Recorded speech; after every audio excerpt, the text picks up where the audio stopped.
Vice President Kamala Harris, now the presumptive Democratic nominee for president, faced a significant foreign policy challenge this week, meeting with Israeli Prime Minister Benjamin Netanyahu amid ongoing tensions in the Middle East. The meeting, which took place on July 25th, came as President Joe Biden continues efforts to broker a ceasefire between Israel and Hamas.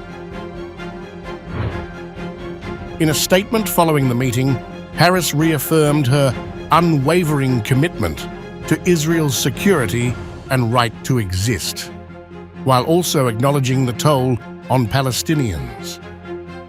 She emphasized the importance of a ceasefire and the release of hostages, advocating for a two-state solution.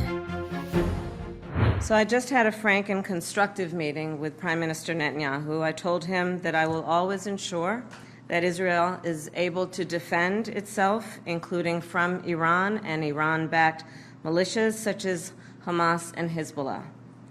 From when I was a young girl, collecting funds to plant trees for Israel, to my time in the United States Senate and now at the White House, I have had an unwavering commitment to the existence of the State of Israel, to its security, and to the people of Israel.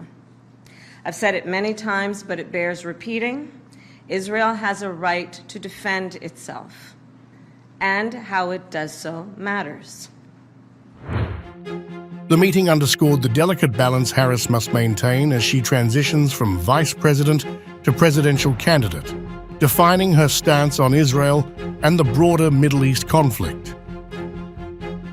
Netanyahu did not mention Harris in his address to Congress on Wednesday, a speech she chose not to preside over, instead attending a pre-scheduled event in Indiana. Harris's approach to Israel differs somewhat from Biden's, particularly in tone.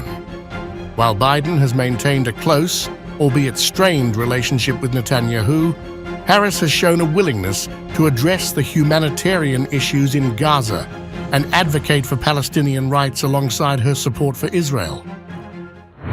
I also expressed with the Prime Minister my serious concern about the scale of human suffering in Gaza, including the death of far too many innocent civilians.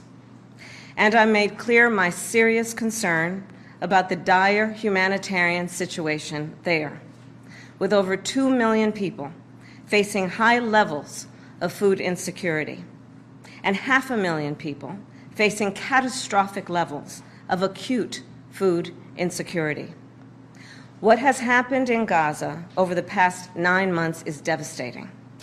The images of dead children and desperate, hungry people fleeing for safety, sometimes displaced for the second, third, or fourth time. We cannot look away in the face of these tragedies.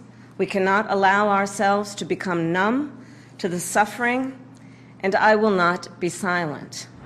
Her Deputy National Security Advisor, Dean Lieberman, in a statement reiterated Harris's strong support for Israel's security while acknowledging the need for Palestinian freedom and dignity.